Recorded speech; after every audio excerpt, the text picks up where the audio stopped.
வணங்கான்னு ஆரம்பிக்கும் போது நிறைய விதமான விஷயங்கள் லைக் சூர்யா சார் நீங்களும் ஸ்டார்ட் பண்ணீங்க. அப்புறம் இதனால நிறைய ஆக்டர்ஸ் இருக்காங்க. அருண் விஜய் இந்த படத்துக்குள்ள வந்து எப்படின்னு தெரிஞ்சுக்கலாமா? நீங்க சூஸ் பண்ணது முன்னாடியே அவர் உங்க மைண்ட்ல இருந்தாரா, இல்ல ஓகே இந்த கேரக்டர் பண்ணா நல்லா இருக்கும்? அருண் விஜய் மைண்ட்ல இல்ல, விஜய் டைரக்டர் இருக்கிறாரு இல்லையா, பக்கத்துல தான் இருக்கிறாரு.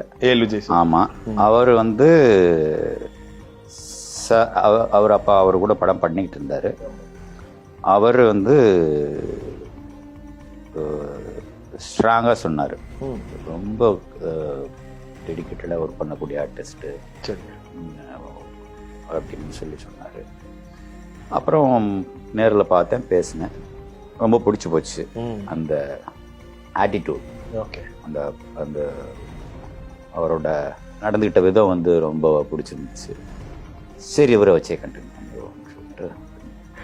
ரைட். வணங்கா நீங்க கதை எழுதுறீங்க. முதல்ல சூர்யா அவர்கள் நடிக்க வேண்டியது இருந்துச்சு, அதுக்கப்புறம் அருண் விஜய் நடிக்கிறாரு. சூர்யா சார் படத்தை விட்டு அவர் விலகின பிறகு அருண் விஜய் அவருக்காக நிறைய கதைகள்ல மாற்றம் பண்ணப்பட்டதா, இல்லைன்னா அதே கதை தான், ஹீரோ அவருக்கு பதிலாக இவர், இது மட்டும் தான்? அதே தான்.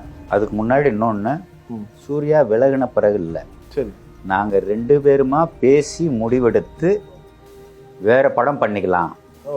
ஏன்னா லைவ் லொக்கேஷன்ல ஒன்று வச்சு படம் பண்ண முடியல, இந்த அவ்வளோ க்ரௌட் கொடுது, அதுவும் டூரிஸ்ட் ஸ்பாட் வேற அப்படின்னு சொல்லி பேசி முடிவெடுத்தது. அவர் விலகிட்டாரு, நான் விலகிட்டேன், அப்படியெல்லாம் கிடையாது. சுமூகமா எடுத்த முடிவு. இப்போவும் அந்த உறவு இருந்துகிட்டு தான் இருக்கு 2 பேரும். நான் ஏதாவது